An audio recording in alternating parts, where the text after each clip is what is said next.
자, 그러면 이제 고대사 넘어갈게요.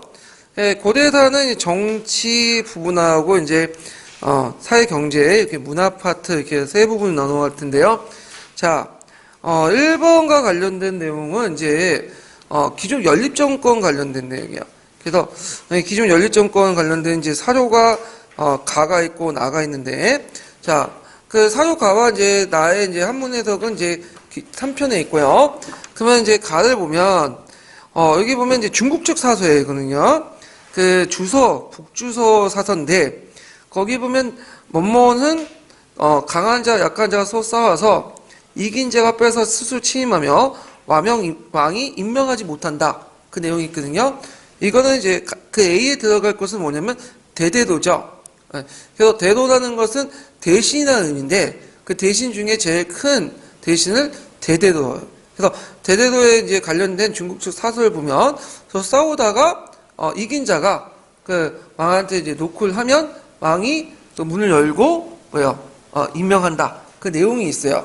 그래서 요 대대도와 관련된 내용이고요. 그 다음에 사요 나 같은 경우에는 좀 보면 그 나라의 간에는 9등급이 있다. 그 첫째가 이제 토졸이고 그 다음에 일품에 비유하며 이름을 거기에 대대도가 한다. 그래서 대대도는 이제 국사를 총괄하고 3년의 임기다 하면서 이렇게 쭉 뭐가 나와 있냐면 뭐 대영, 대대도, 태태영 같은 뭐가 나와요? 간직들이 나오죠. 네, 간직들이. 그래서 이제 자료가와 나는 이제 중국적 기록에 기록되어 있는 고구려 간직들, 간등들 이런 것들이 있다. 그래서 되게 고구려의 삼국사기 기록에 보면 이런 기록들이 별로 없어요. 예, 간직에 대한 체계적인 기록이 없고 간혹가다 뭐뭇을 임명했다 그 정도. 예, 그래서 중국적 기록을 가지고 이제 고구려의 간등과 간직 체계를 알 수가 있죠. 예, 자 그래서 이런 내용들이 있는데요. 자 여기에서 이제 A와 B에 공통적으로 들어갈 강령은 뭐죠? 대대도 이렇게 쓰시면 되고, 자 2번에서 이제 고구려의 정치 운영 방식을 50자 이내로 쓰시오 이렇게 있거든요. 시기적으로 이제 여기 북주서가 나와 있는 걸 보면 주서가 이제 쓰여진 시기는 되게 고구려 후반기 때, 그 6세기 이후부터를 얘기하는 거죠. 그래서 6세기 이후부터의 이제 그 고구려 정치 운영 방법은 우리가 이제 널리 알고 있듯이 뭐와 뭐죠? 기종 연립 정권이야. 예. 그래서 이 기종 연립 정권은 그 보통 이제 상고의 정치 체제를 두 가지로 보죠.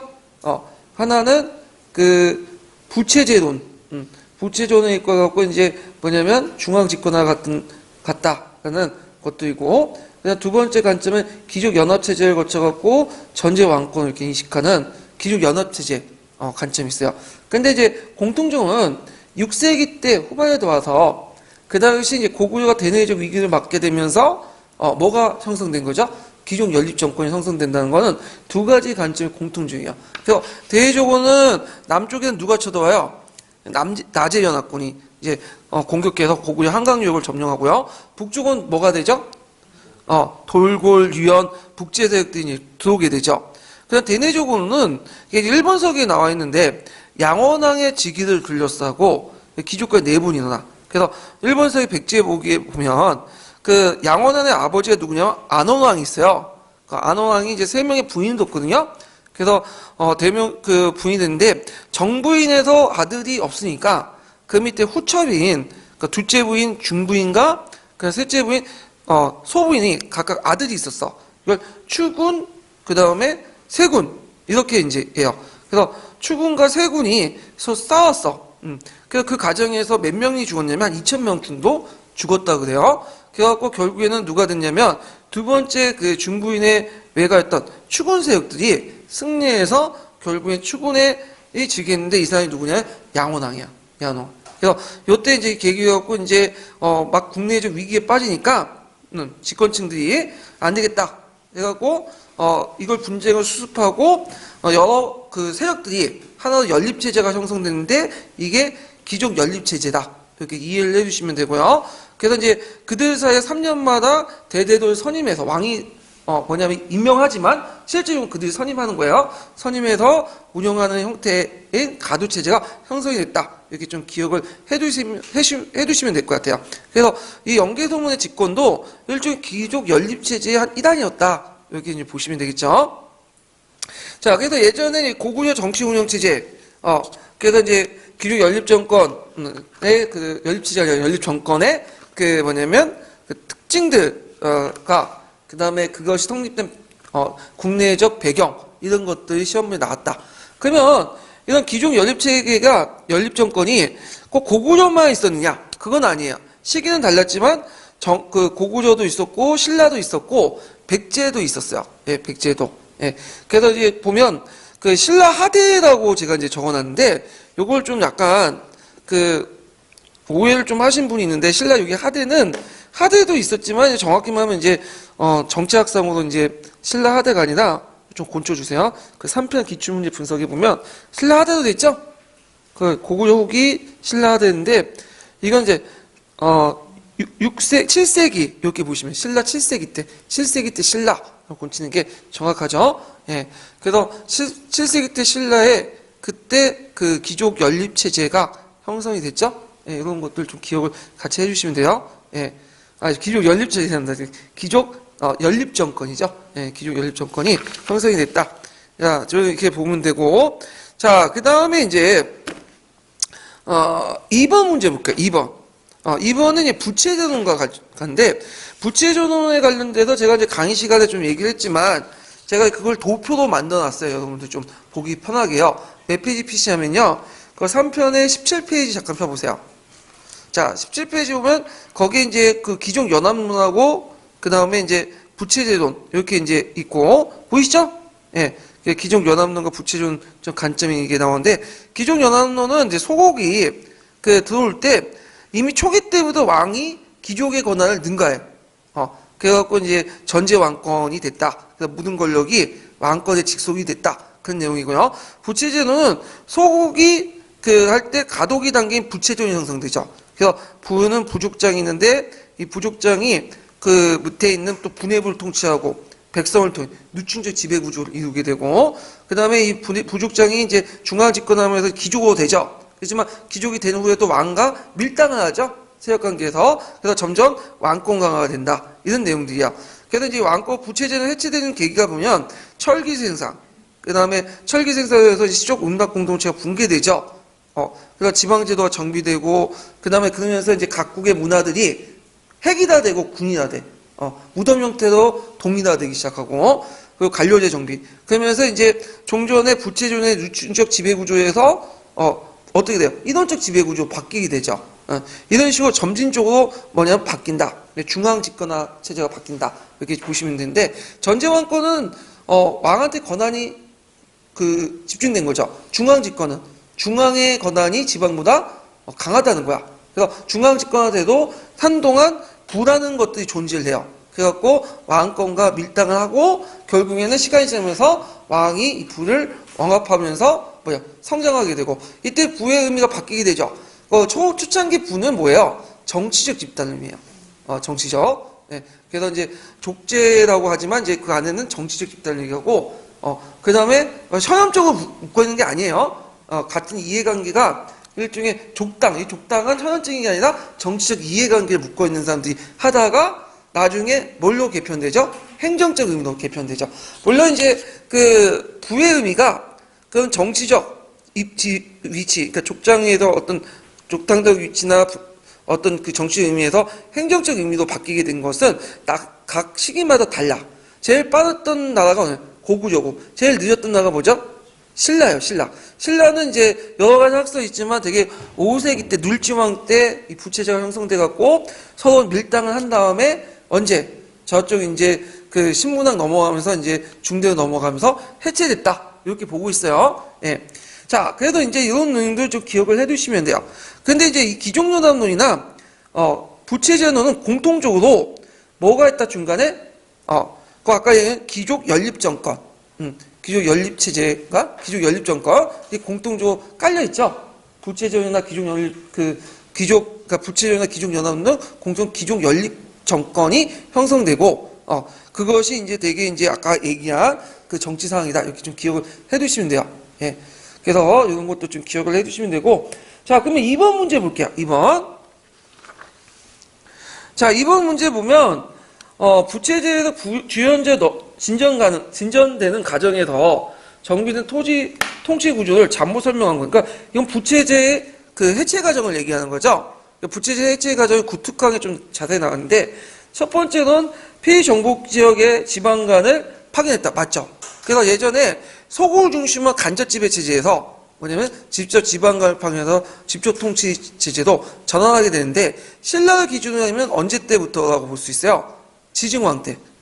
지증왕 때 주연을 설치하고 관리를 파견했다. 그 내용 있잖아요. 예. 자, 그 다음에 이제 2번을 보면 부채제에서 자치적인 유습이 계속됐다. 아니죠.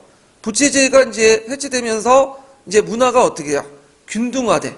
왜냐, 사회적 유동성이 이제 강화되면서 뭐냐면 여러 가지 이제 그 문화가 서로 교류가 되고 하면서 중앙의 어떤 문화가 지방에 또 확대돼 나가죠. 그걸 대표적으로 볼 수 있는 게 그 당시에 발굴된 토기들 보면, 무덤 형태를 보면 거의 균지다 되기 시작해요. 이런 것들 좀 보시면 되고. 그 다음에 이제 그 3번을 보면 왕권의 일원적인 간등 체제가 이루어지죠. 그래서 이제 중앙집권적인 체제가 만들어지게 되고요. 그 다음에 중앙정부는 백성들에게 인두세를 부과했다. 이거 맞죠? 고대 시대 때 특징은 대개 보면 인두세 위주예요. 예. 그래서 우리가 보통 이제 그 한나라 지난 시대 때도 개별 인신 지배 체제 강화하면서 머리수를 이제 에다가 세금을 부과하는 거죠. 그리고 고대 시기 때는 토지 생산량이 낮기 때문에 또 성인 남자들에게 세금을 부과하는 방식을 채택했어요. 그래서 그 신라의 민정문서를 보면 토지도 조사하지만 제일 중요한 게 뭐예요? 호구죠. 호구 중에 그 안에 호구의 기준이 뭐예요? 등급을 나눌 때 성인 남자가 얼마나 많느냐, 그에 따라서 1등급에서 6등급으로 나누잖아요. 이런 것들과 이제 연결시켜서 이제 좀 보시면 될 것 같아요. 자, 그래서 이제 이렇게 해서 이제 한번 봤고, 그 3번 문제를 풀기 전에 이제 관련된 귀족 연립체제와 관련된 연립정권과 관련된 문제를 풀고 넘어갈게요. 자, 거기에 보면 이제 11페이지 1번 문제 볼까요?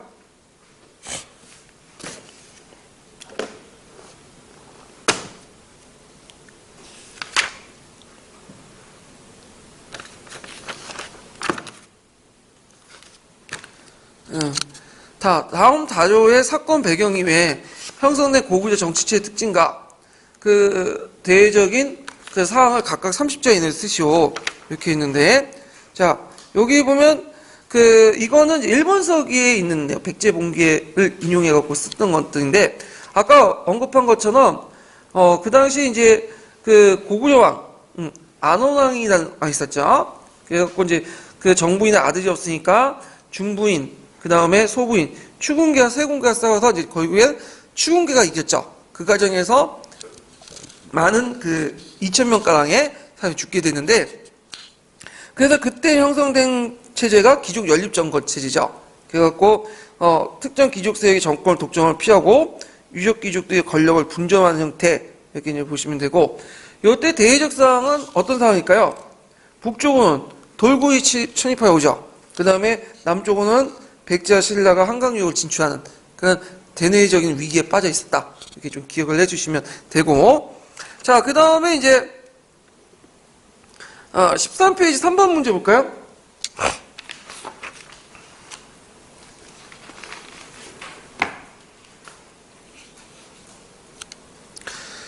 자, 13페이지 3번 문제 보면 다음은 고대 시대 때 사회 발전 단계에 관한 이론을 중에 부채제와 관련된 설명이다. 그대로 읽고 무덤에 답하시오. 자, 밑줄친 부내에는 독자적인 자치권을 가지고 있었는데 그 구체적인 내용을 4가지 쓰시오. 이게 실체지도서나 구특강에 있는 내용인데, 자, 그리고 중앙정부가 많은 자치권을 보여줬던 이유들, 그 당시 사회경제 상황을 고려해서 40자 이내로 서술하시오 있는데, 자, 구체적인 내용은 뭘 써야 될까요? 4가지 내용이 있죠. 그래갖고 이제 첫 번째로는 여기 구체적인 내용 중에 이게 좀 편집이 잘못됐네. 구체적인 내용이 2번 들어가 있죠. 좀 지우시고. 고구려 손오부가 있어. 그러니까 예전에 전 왕족도 있죠. 손오부가 있는데 손오부를 뭐라고 하죠? 비루부라고 하죠. 이 비두수 강가에 살았던 사람들인데, 자, 이 사람은 독자적인 종묘사직을 유지할 수 있었다. 이런 것들을 이제 볼 수 있고, 그 다음에 부 안에 예전 나나 노라고 부르는 소곡도 있어요. 이게 분해부라고 하거든요. 이 분해부가 있어서 부 밑에 또 종속된 집단이 있었고요. 누층적 지배구조가 있었죠. 그 다음에 부 자체에 간원이 존재했고, 이런 내용들 쓰시면 될 것 같아요. 자, 그 다음에 여기 자치권을 줬던 이유가 뭐냐면, 공동체적 유죄가 계속 남아있었기 때문에 이렇게 보시면 돼요. 체크해서 이제 볼 수 있는데, 물론 고구려는 상관없지만, 그 당시 농업생산이 낮기 때문에 되게 공동경제 형태가 계속 있었거든요. 그래서 이제 그 농업생산이 낮기 때문에 좀 보시면 되고요. 그래서 아직까지도 이런 음락공동체 생산 단위로 해갖고 노동력을 이제 활용했기 때문에 가능했던 거죠. 자, 그 다음에 그게 깨지게 된 이제 뭐냐면 그 사회문화적 어떤 진전, 이런 것들은 결정적인 게 뭐냐면 철제 농기구 보급이야. 그래서 농업 생산이 높여지면서 가단위로 이렇게 뭐냐면 그 개별 경쟁이 가능하죠. 그리고 이제 토지가 사유화되면서 뭐 이동이 왔다 갔다 하고 이런 것도 있고요.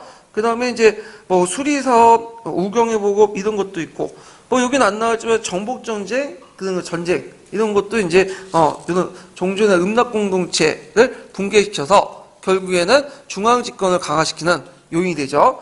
그 다음에 부채가 해체되는데 부족장들이 어디 올라오죠? 중앙 올라오죠. 그래서 이 사람들이 뭐가 되는 거야? 귀족이 되는 거죠. 그럼 이들이 가지고 있는 어떤 그 기득권을 좀 인정할 필요가 있겠잖아요. 그래서 그 세력 범위에 따라서 뭐가 전기되냐면 간등제와 신분제가 전개돼요. 그래서 고대 시대 때는 신분제가 간등제가 연결돼 있어.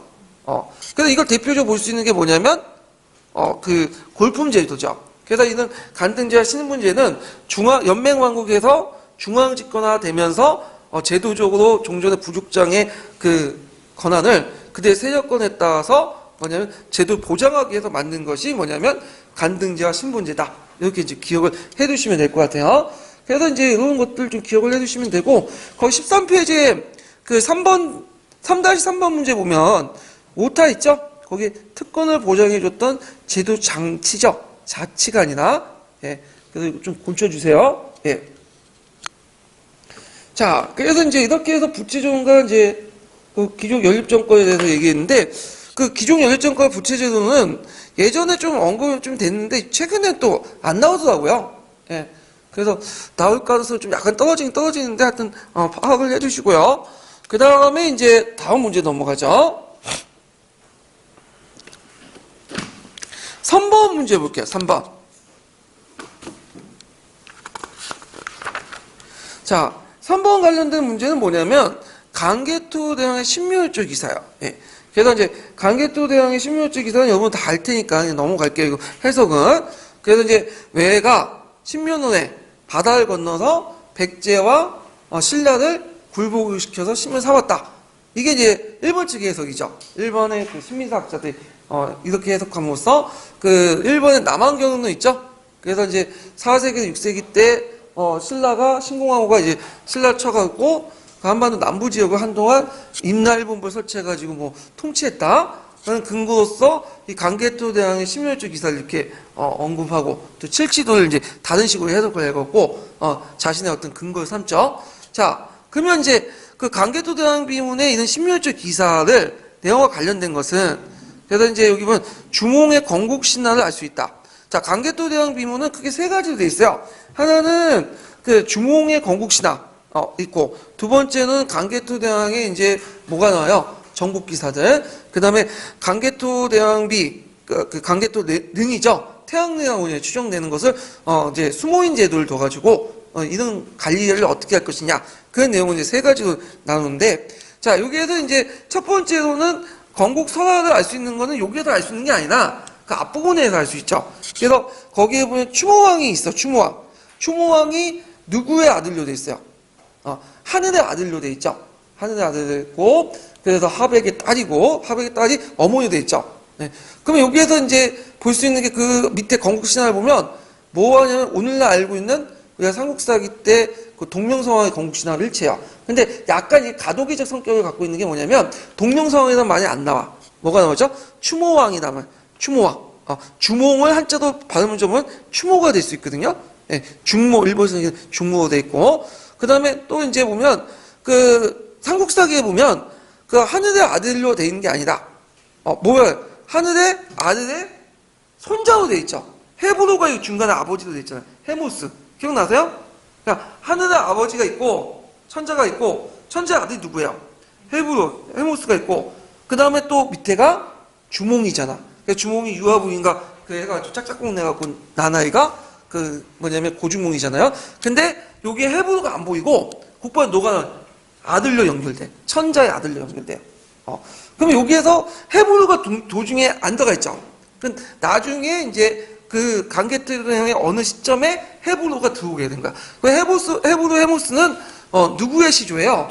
부유의 시조죠. 예. 그러니까 이제 여기에서 볼 수 있듯이 부유족들을 뭐냐면 끌어들이기 위해서 뭐냐면 부여의 동명성화 신화를 일부 차용했다. 근데 완벽하게 차용한 건 아니고 나중에 이게 뭐냐면 더 삼국사기에 볼 만큼 차용할 때까지 이렇게 완벽하게 차용된 게 아니라 그 가도기 형태가 강개토대왕 비에 보이고 그 후에 강개토대왕 비문 이후부터 뭐냐면 완전하게 우리가 알고 있는 삼국사기의 건국신화가 완성됐다.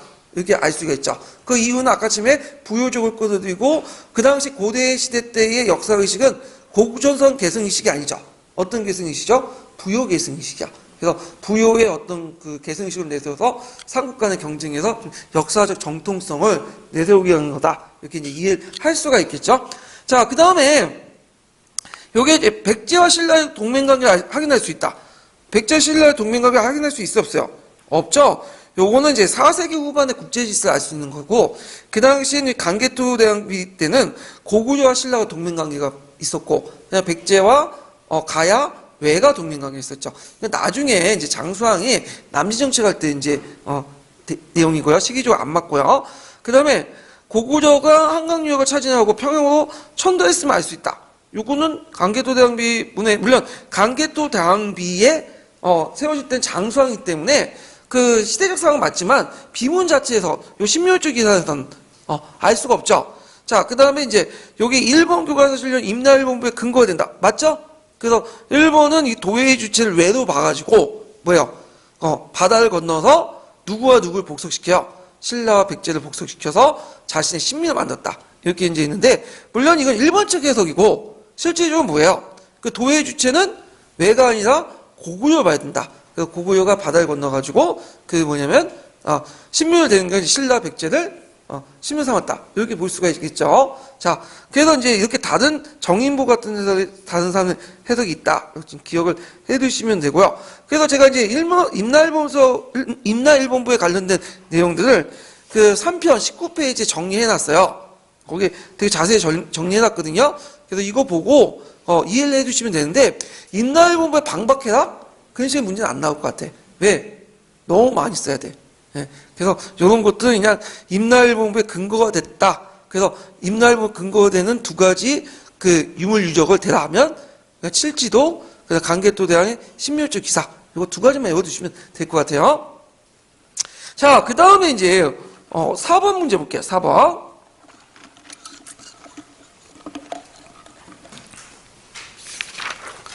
자, 4번 문제 보면 고구려 발전 과정에 대해서 다음 같은 글을 읽고 물음에 답하시오 이렇게 있는데 자, 여기 보면 이제 삼국은 안으로 정치제도를 정비한 편, 그 박고는 주변 세력을 정복하고 영토를 확장하면서 집권국가를 건설했다.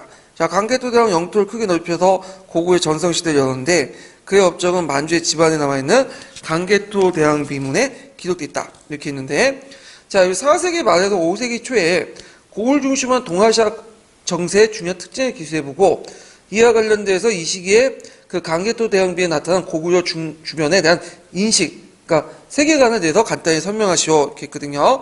자, 일단은 이제 5세기, 4세기 말에서 5세기 초는 중국의 어떤 됐죠? 556국기 시대였죠. 그러니까 중국이 혼란하다 보니까 쉽게 북방으로 정복 사업을 할 수 있는 객관적 여건이 됐어요. 그래서 이제 심해 공백상 틈타서 북쪽으로 이제 영토 확장했고, 그 다음에 이제 그 당시 이제 그 뭐냐면 인식 이거는 이제 다원적 천하관이죠. 그게 이제 동국공정하고 또 관련돼 있는데, 강개토대왕이나 중원고구려나 이런 것들을 볼 때 고구려가 독자적인 천하관을 갖고 있었다. 이런 것들을 볼 수가 있죠.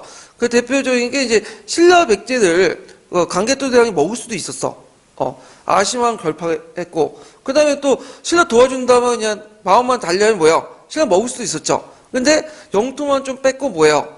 그냥 인정했죠. 그건 뭐냐면 그 자기가 이제 중심이기 때문에 뭐냐면 제후국도 필요했던 거야.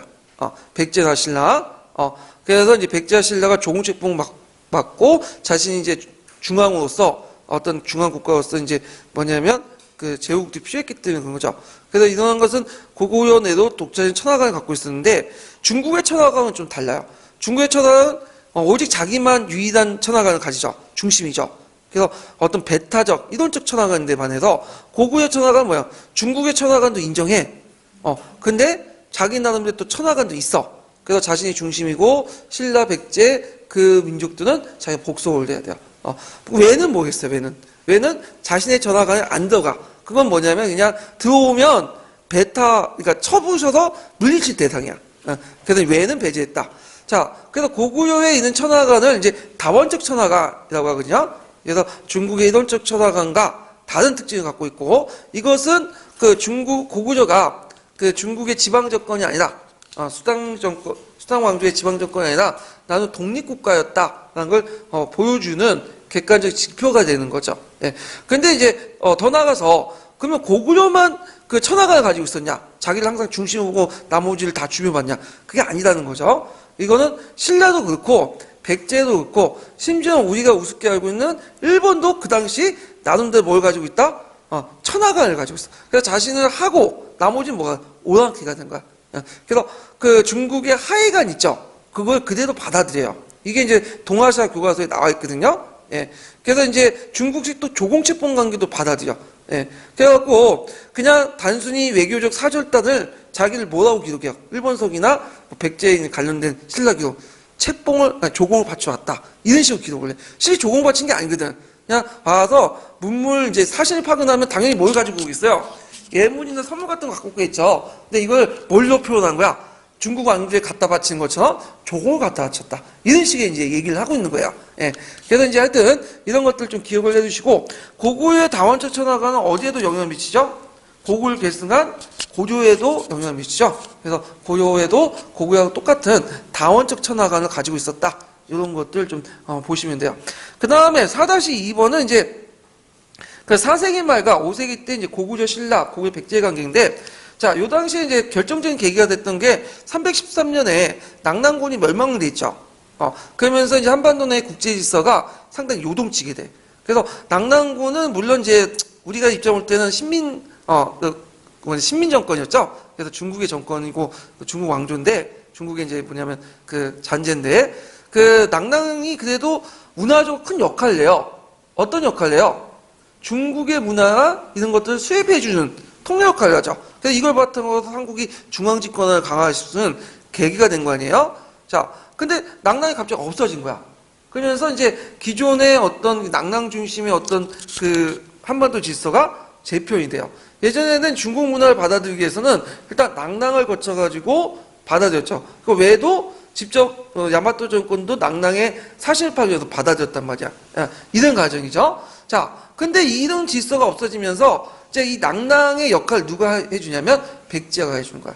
왜냐면 낙랑이 이제 고구려한테 멸망하고 나서 그때 이제 거기에 살고 있는 중국 지식인들은 고구려는 갈 수 없고, 그렇다고 중국에 일부 가겠지만 그렇다고 좀 토착 근거지가 있으니까 어디로 가겠어요? 남쪽으로 내려서 백제에 가요. 그래서 대표적인 왕인 같은 사람들 있죠? 이런 사람들이 와가지고 이제 있는데, 이런 사람들 일종의 이제 인적 네트워크가 돼갖고 그 중국 문화를 받아들이는데 일종의 어떤 선이 되는 거죠. 예. 그래서 이제 그 어떻게 형성되냐면 백제가 형성되고, 그 다음에 이제 가야 이렇게 백제 가야 왜 그리고 가야가 이때부터 이제 뭐냐면 누구야 근초광 때부터 가야가 왜가 근초광 때부터 어떻게 돼요? 서로 백제 연결이 되는 거야. 왜냐면 예전에 낙랑군한테 직접 받았는데 이제 백제를 통해서 중국의 문화나 제도나 이런 것들 받아들이게 되죠. 그래서 이때 일본석에 그 내용이 있어요. 그 당시 일본석에 보면 기하신 나라, 기하신 나라는 이제 기국, 일본 사신들이 백제에 가니까 그때 초고왕, 근초고왕이 귀하신 나라에 손님이 왔다고 해서 반겨주면서 자기의 보물창고를 열었다고요. 그 보물창고를 열면서 기국한테 이걸 갖다 바치겠다. 이런 내용이 있거든요. 물론 이게 좀 가장된 내용인데 여기에서 볼 수 있듯이 이제 뭐냐면 이때부터 뭐냐면 본격적인 이제 백제와 외간의 야마토 정권의 교섭이 텄다. 그리고 그 당시 이제 근초공항이 마한정복할 때, 그 영산강 유역 정복을 할 때, 그때 일부 병력을 누구한테 도움받았냐면 일본부터 도움을 받은 거야. 그래서 일본을 도움을 받고 도움을 이제 받았으니까 뭔가 이제 줘야 되겠죠. 그래서 그 하사품을 낸 게 뭐냐면 칠지도야. 그래서 칠지도 하사했는데 일본에는 거꾸로 이걸 뭐냐면 근초공항이 신공항한테 갖다 바쳤다. 이런 식으로 기록을 한 거야. 그러니까 이 기록을 바탕으로 칠지도를 이렇게 해석을 하는 거야. 그래서 유물과 문헌사의 기록이 일치하기 때문에 당연히 남한경론이 성립된다. 이런 식의 경강부회식 해석을 하고 있어요, 얘네들이. 자, 뭐 이렇게 이제 보시면 되고요. 그래서 그러면 여기에서 이제 그 백제 그다음 가야가 한 편이 돼 있죠. 그러면 이하장에서 이제 신라와 고구려가 뭐야? 한 편이 된 거야. 그래서 이제 그 당시 그 백제가 배후에 갖고 가야와 외의 연합군이 어디를 공격해요? 신라를 공격하잖아.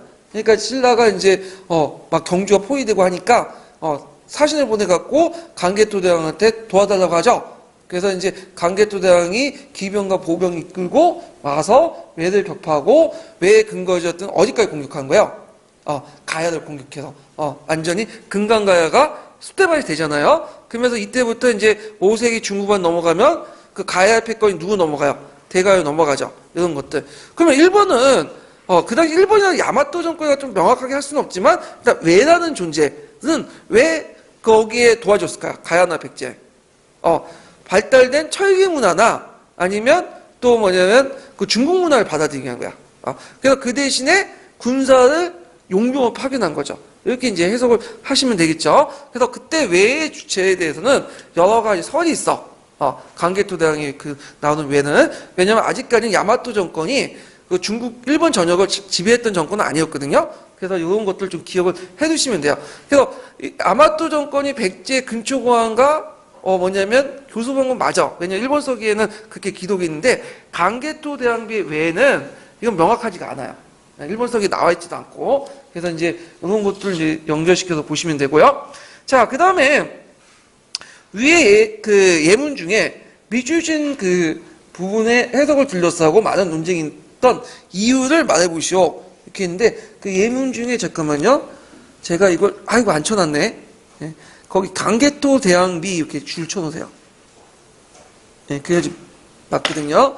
자, 강개토 대왕비 중에 그 둘러싼 이유는 뭘까요? 신묘일주 기사죠. 신묘일주 기사. 그래서 강개토 대왕 신묘일주 기사를 둘러싸고 했는데 해석 여부에 따라서 뭐가 돼? 임나일본부의 근거가 됐기 때문에 이렇게 좀 기억을 해두시면 되고요. 자, 그래서 이제 요와 관련된 내용들이 이제 뭐 신묘일주 기사와 관련된 내용, 강개토 대왕비와 관련된 내용이 예전에 기출문에 많이 나왔어요. 근데 03년도에 역교동 기출 좀 나오고 나서 지금까지 안 나와. 그래서 약간 이제 강개토 대왕비문은 좀 한번 간 것 같아. 예, 그래서 많이들 알고 있잖아. 예, 그래서 이런 것도 좀 파악을 해두시고, 자, 그러면 관련된 이제 총괄평가 문제를 풀어볼게요. 자, 22페이지 펴보세요.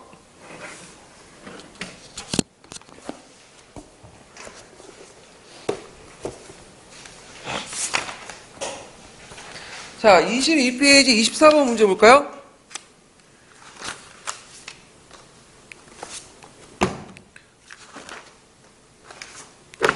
자, 요거는 제가 이제 14년 8창 모의고사 때 냈던 것들인데, 이거는 이제 내용이 서술 형식으로 되어 있어요. 그래갖고 요걸 뭐 다 풀 수는 없고, 이런 문제가 있구나 하고 이제 좀 보시면 될 것 같아요. 그래서 전반적인 흐름을 이제 파악하는데 이제 제가 한번 운용하려고 이제 얘기를 했는데, 자, 여기에서 이제 그 가와 나사조가 있죠. 그래서 가와 나사조 이제 그 해석 부분은 그 앞부분에 제가 이제 거기 실어놨거든요. 그래서 그 앞부분의 내용을 참조해가지고 이제 보시면 될 것 같아요. 그래갖고 이제 좀 보면, 26번을 이제 보면 뭐가 나오냐면, 거기, 잠깐만, 이게 26번 맞나요? 거기 이제 제가 26번에 27번을 여기 26번을 적어놨네. 예, 좀 고쳐주시고요. 그래서 가와 관련된 건 1번 서기에 있는 내용이야. 1번 서기. 그래서 이제 1번 서기에 보면 그 신공왕후기예요. 이어 병사를 서쪽 이동시켜 고개진에 이르는데 남만 친미대를 쳐 백제에게 주었다. 그래서 그때 왕 초고왕과 왕자 기수, 이거는 초고는 누구야? 근초고왕. 그 다음에 그 왕자는 금구수왕을 얘기하죠. 그래서 군사를 이끌고 나가 맞이하여 맞으니 비리 피중 포미지 방고 내읍이 수수 항복하였다. 백제왕 부자와 항천별 목나궁자가 등이 와서 그 의료에서 서로 즐겁게 만났다. 이런 내용인데, 자, 이 목나궁자는 지금 백제의 그러니까 목나 항천별 맹렬궁자 등이 만나. 근데 목나궁자가 이제 있는데, 이거는 목마치의 자손이거든요. 그러니까 이제 그 소가시 집안하고 연결된 사람이에요. 그러면 여기서 딱 보면 그 당시에 이제 신공왕후의 명을 받아갖고 영산강 유역 지역인 친미다를 공격했어.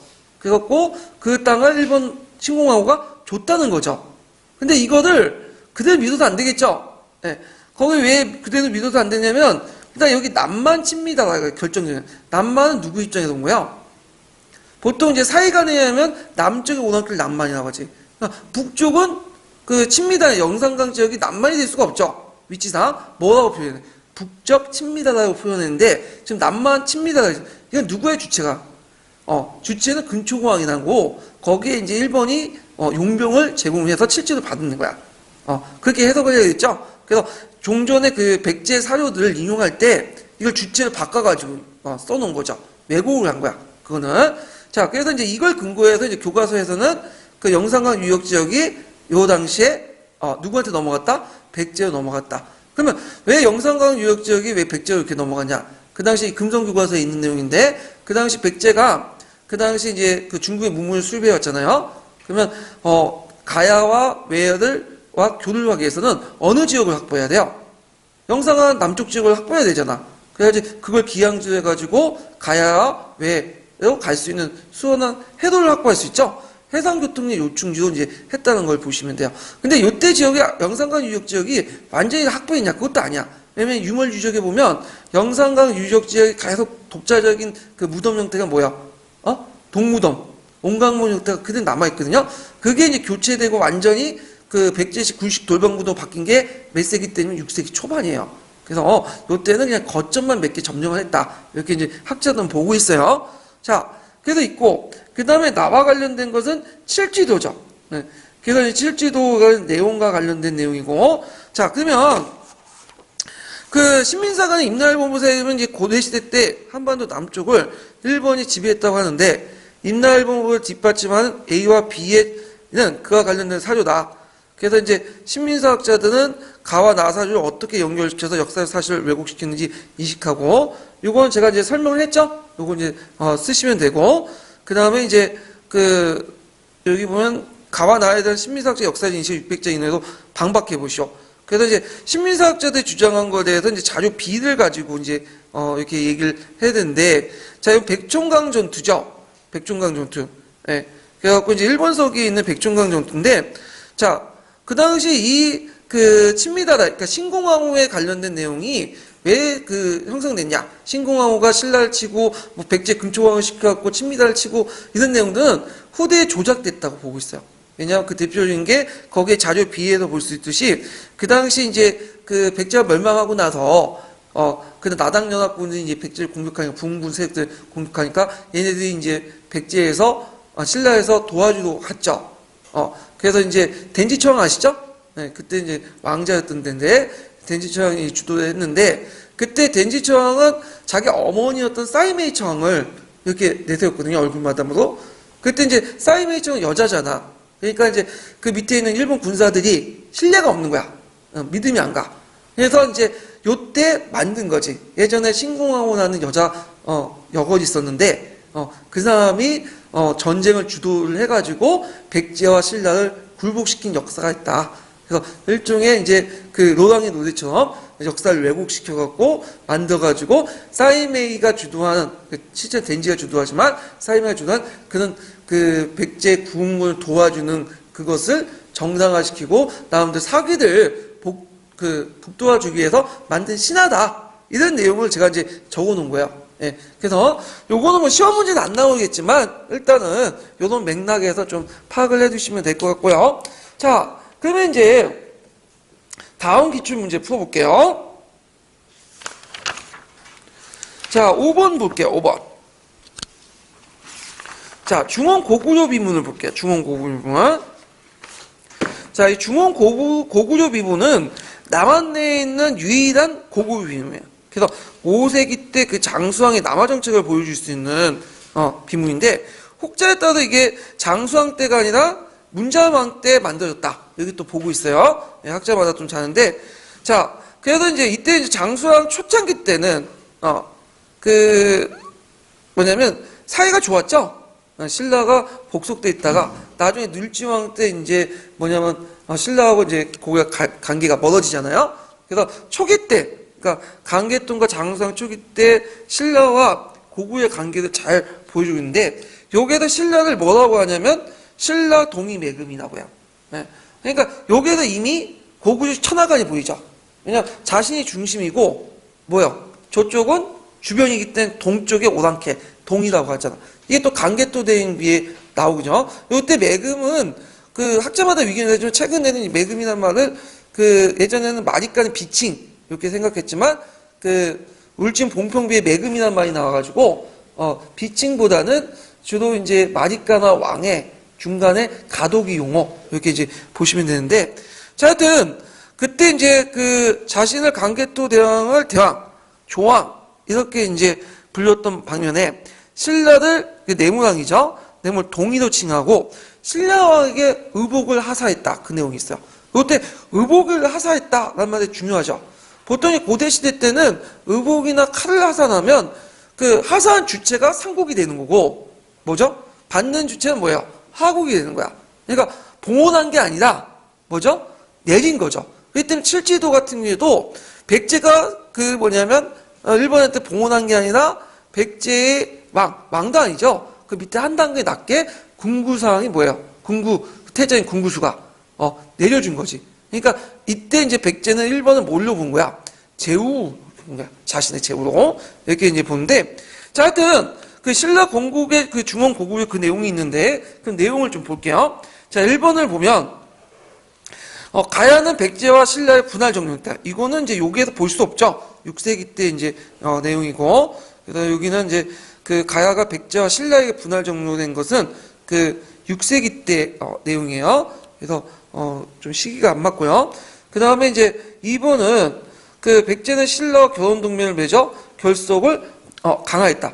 물론 중원고구려 비문 안에는 그 내용이 없어요. 초창기 조금 장수왕 초기 때니까. 근데 장수왕이 오래 살았잖아, 이 사람이. 그래갖고 중국에 넘어가면서 남진 정책을 복교화시키죠. 수도를 이제 또 평양으로 옮기고, 그러면서 뭐냐면 이제 백제와 신라가 뭐예요?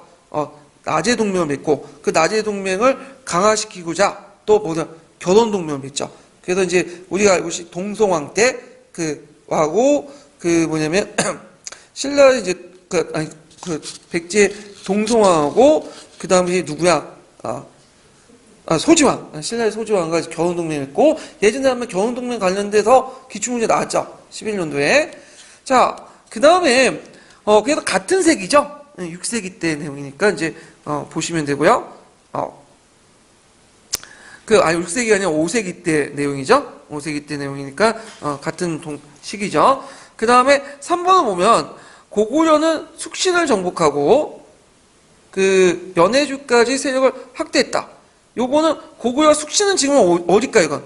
오늘날 말갈, 여진 그런 것들이죠. 예전에 여진 말갈을 숙신을 불렸잖아요. 예. 그래서 이 시기는 이제 언제 때냐? 4세기 말 때야, 고구려 때. 그러니까 이제 장수왕 때 5세기 때죠. 그러니까 맞지가 않죠, 시기적으로. 그 다음에 이제 4번을 보면 신라의 전진에 사신을 파견하여 중국 문화를 저촉했다. 이건 언제 때요? 이거는 4세기 말 때야. 4세기 말 때. 그래서 신라는 고구려의 도움을 받아갖고 사신을 이제 전진을 파견할 때인데 4세기 말인 내문왕 때죠. 그래서 그때 이제 신라가 그 사신 위드를 파견했다고 해요. 그래갖고 전진의 왕 부견이 그 당시 이제 물었죠, 위드에게.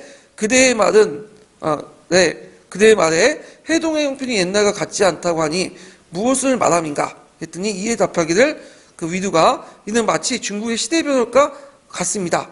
시대변화과 이름이 바뀐 것과 같으니 지금이야 어찌 옛날에 같을 수 있습니까? 이런 내용이 있어요. 그래서 이제 이때 진안에서 뭘로 신라로 바뀌었다. 그 내용이 그 당시 이제 태평화람이나 이런 진서 이런 거에 이제 기록이 남아 있거든요. 예. 그래서 이제 여기에서 신라가 처음으로 중국 세력과 뭐냐면 접촉을 한 거야. 그 후에 이제 신라는 독자적인 외교 관계를 못 맞고 고구려나 백제 사신에 따라간 거지, 같이. 따라갔다가 독자적인 외교 관계를 맺기 시작한 건 언제 때다? 신라가 한강 유역을 확보한 6세기 중엽이죠. 진흥왕 때야. 진흥왕 때. 자, 그래서 중원 고구려 비문이 이제 5세기 때고, 그 다음에 5세기와 비슷한 연도가 2번이죠. 예, 그래서 백제와 신라 결혼 동맹 맺고 결속 강화했다. 그래서 이제 이렇게 연결시켜서 보시면 되고요. 자, 그러면 관련된 이제 총괄평가 문제를 잠깐 풀어보고 넘어갈게요. 자, 30페이지 펴보세요. 30페이지.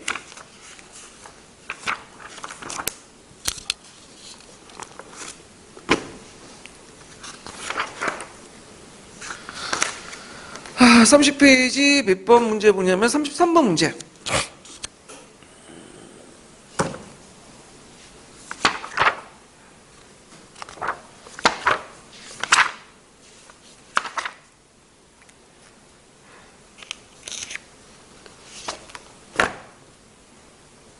자, 다음 글을 읽고 문헌에 답하시오. 이렇게 있는데, 자, 요 가비문은 이제 1979년 충주, 예전에 이걸 중원이라 불렸죠? 예, 충주 예선 동호회 해운대 제보회에서 당국대에서 이제 박물관에서 고구려 비문으로 확인됐는데, 예전에 이 비문을 뭘로 해석했냐면 백비로 해석했어. 백비란 거냐? 아무것도 없는 비석이야. 거기에 이제 뭐냐면 가가지고 애 낳게 해달라고 비는 장소였거든요. 근데 심의하게 보니까 거기 비문이 있는 거야. 그래서 그 비문이 발견돼갖고 이게 중원 고구려 비문이야. 이제 그때 고구려가 세운 비문이라는 걸 이제 알 수 있죠. 자, 그래서 이제 가는 중원 고구려 비문이고, 나는 그 을묘년 국강사 강개토 대왕 호태운 호우십. 이건 뭐예요, 이거는? 호우총이죠. 호우총의 호우명이죠. 예. 그래서 호우는 원래 청동기 제물 그 제기인데 그 뒤에 뒷면에 그게 이제 적혀 있는 거예요. 그래서 여기에서 국강상 강개토 대왕 호태왕, 국강상은 이제 그 강개토 대왕이 묻혔던 장소고 장지고, 강개토 대왕은 이제 시호죠. 예. 호우십이라는 건, 태왕이라는 건 그 당시 이제 왕 중의 왕이라는 뜻이고, 호우십이라는 것은 호우인데, 이게 지금 보면 이제 그 제품 넘버링 갖다 붙이잖아요. 예. 상품 번호야. 10번째 만든 호우다. 이런 것들 의미해요. 자, 그래도 이제 있는데, 자, 가의 비문을 명칭을 써라. 요거는 중원 고구려 비문. 이렇게 쓰시면 돼요. 중원 고구려 비문. 이렇게 쓰시면 되고. 그 다음 대외정책은 장수왕이 남하정책을 이제 펼쳤죠. 예. 남하정책을 추진했다.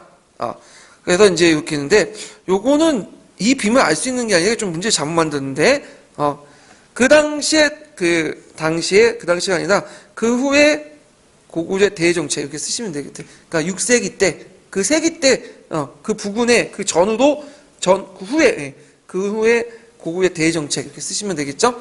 예. 왜냐면 아직까지 이제 거기에 보이는 것은 좀 약간 우호적인 관계죠. 예. 우호적인 관계고, 이렇게 이제 보이는 거니까, 이렇게 이제 보시면 되고, 그 다음에 이제, 물론 그걸 또 교과서에서는 그 남하정책이라고 보는 것도 있어요. 그렇게 해서 남하정책에 보이는 비문도 있으니까 뭐 이렇게 안 고쳐도 될 것 같아요. 네, 제 생각에는. 근데 좀 정확히 하자면 초반기 때이기 때문에 그렇게 있고, 그 다음에 이제 거기에 나의 글을 통해서 고구려의 신라 관계를 신라의 왕권 강화 측면에서 30자 이내로 서술해보고 그때 신라 왕의 호칭이 무엇인지를 말해보시오. 자, 고구려 신라 관계에서 신라 왕권 차원. 자, 이때 고구려 신라의 추모하는 왜구를 격퇴했고, 그 다음에 군사를 지원해주고, 내문왕계 김씨 세력들을 후원해줬죠. 그러면서 내문왕계 김씨가 이제 내문왕을 이제 후원해주면서, 김씨 세력을 후원해주면서, 김씨가 왕위를 독점하게 되죠. 예.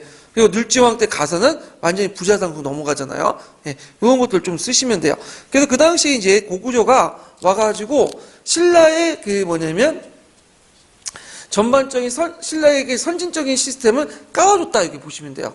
고구려가 신라를 뭐냐면 지배하는 과정에서 영향을 획득하는 과정에서 군사, 정치, 뭐 사회 문화적인 이런 선진 시스템을 신라에 깔아줬다. 그래서 신라가 이걸 바탕으로 해서 성장할 수 있는 계기가 되었다. 이렇게 좀 기억을 해두시면 되고, 그 다음에 이 당시 이제 신라 왕의 호칭을 뭐라고 써야 되겠어요? 마리깐 또는 매금 이렇게 쓰시면 되겠죠? 자, 그래서 이제 이렇게 해서 문제를 한번 풀어봤어요. 그래서 이렇게 좀 기억을 해두시면 되고요.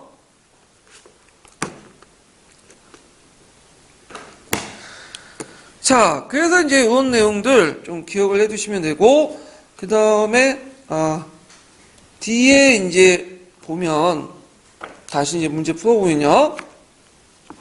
6번 문제 볼게요. 6번. 6번.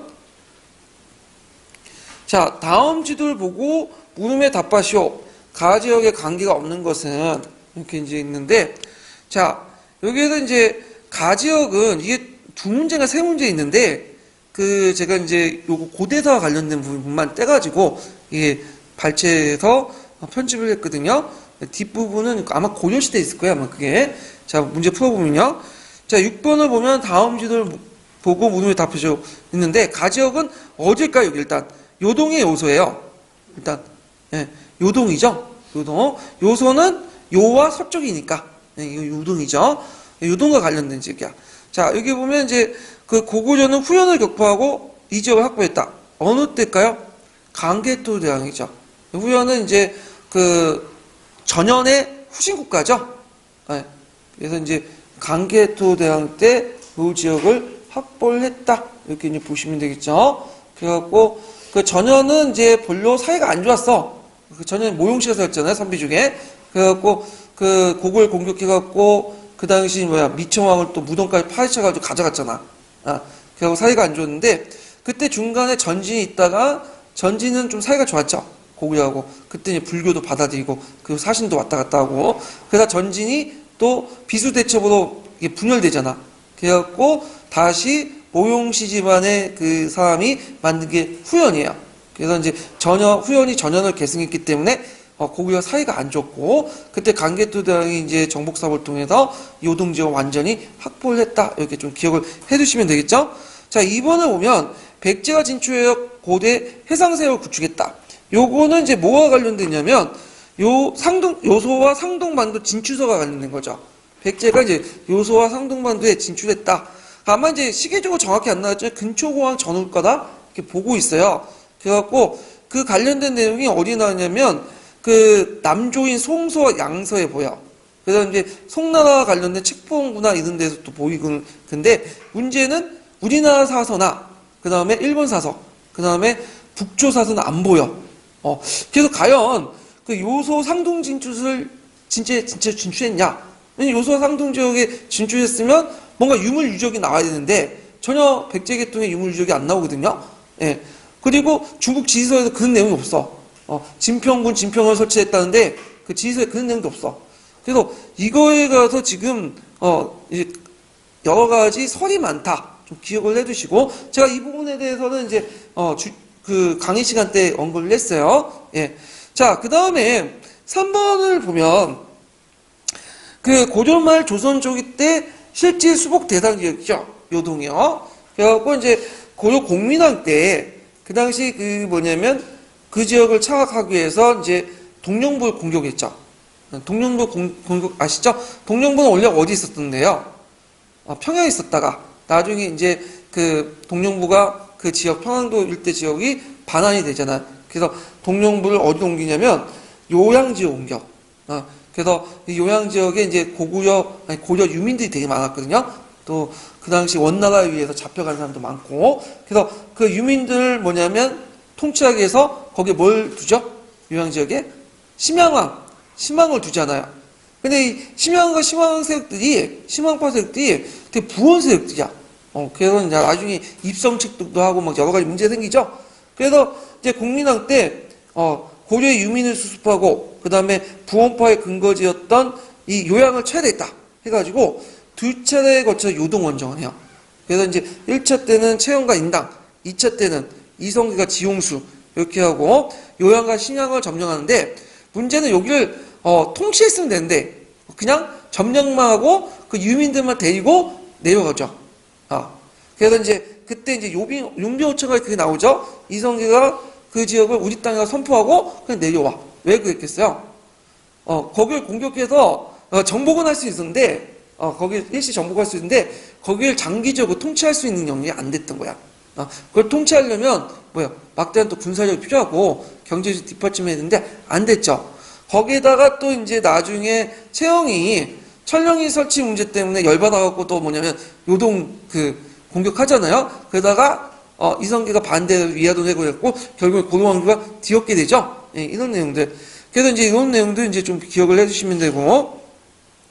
자, 그다음 청일전쟁 때 일본이 한때 여기 차지했죠. 그래서 그 시모노세키 조약 때 이제 원래 요동 지역을 그 요동반도 일본한테 넘어가려고 했는데 그 삼국 간섭 때문에 안 됐잖아요. 그래서 러시아가 그 대가로서 뭘 얻게 돼요? 그 요동반도 끝에 여순과 대련이라는 곳이 있어. 그걸 조차하잖아. 그래서 이 조차지가 너을 전쟁 때 다시 러시아에서 일본으로 건너가죠. 이런 내용들. 그래서 이제 요동 지역과 관련된 건 요소 지역이니까 2번이다. 이렇게 좀 기억을 해두시면 될 것 같아요. 자, 그 다음에 7번인데 7번은 이제 뭐와 관련된 내용이냐면 딱 보시면 알겠지만 칠지도 그 옆에 서삼 삼존 마의 석불 백제의 미소다는 그 서삼 마의 석불과 관련된 거죠. 그래서 이제 백제 계통의 유물이야. 백제 계통. 이건 뭐 그냥 주는 문제 같아. 칠지도만 보면 금방 알 수 있는 거잖아. 자, 칠지도 제가 얘기를 했죠. 칠지도의 길이는 74.9cm인데 이 사람이 이제 단철로 만든 양날의 칼이라고요. 그래서 도죠, 도. 검이 아니다. 검은 한 날만 만났잖아. 네. 그래서 이제 있는데 있는데 이게 특징이 이제 뭐냐면 이게 7개 칸나로 되어 있는데 요게 이제 거기 안에 명문이 쓰여 있어요. 예. 그래서 그 밑에 보면 이제 23페이지에 보면 태하 4년 5월 16일 병호 정영래 100번의 단련한 강철로 칠지도를 만들었고 모든 병해를 물리칠 수 있으면 이 쭉 내용이 있죠. 이런 내용도 있고 뭐 뒷면에는 선사 이래도 칼이 없었는데 백제왕 치세에 기묘하게 얻었고 성상의 말씀에서 외왕에게 만든 뜻을 후세에 전하여 보여다. 공공후왕이라는 말이 있거든요. 공공후왕. 그래서 외왕에게 전달해주고 후세에 널리 알려라. 이런 말도 있어. 그래서 그걸 해석을 가능해서 네 가지 해석이 가능하죠. 하나가 백제가 일본왕 때 봉헌했다. 봉헌서 있고. 그 다음에 백제가 일본왕 때 하사했다. 하사설이 있고요. 그 다음에 동진의 왕이 태하라는 연호가 동진이거든요. 동진이 백제를 거쳐서 일본에 줬다. 뭐 동진 하사설 이런 내용인데 우리 학교에서는 대개 보면 어디를 선택하죠? 백제 하사설이고 일본은 그것은 백제 봉헌설이죠. 예, 이런 내용들 이제 있다는 걸 좀 기억을 해두시면 될 것 같아요. 자, 그래서 요거는 이제 총괄평가 풀면서 한번 잠깐 더 살펴볼게요. 자, 33페이지.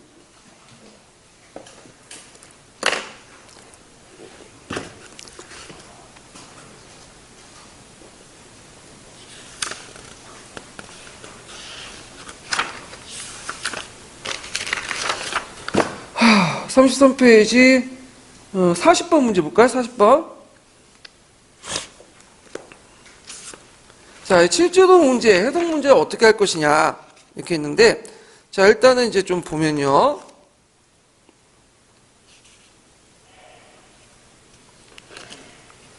자, 여기 보면 이제 그 앞면에 보면 태하라는 말 있죠. 태하 4년 16일 날인데 요때 이제 하자가 이렇게 가로쳤는데 이거 하자 아마 그들 것이다 의미예요. 마모된 글자이기 때문에 잘 안 보이는 거고.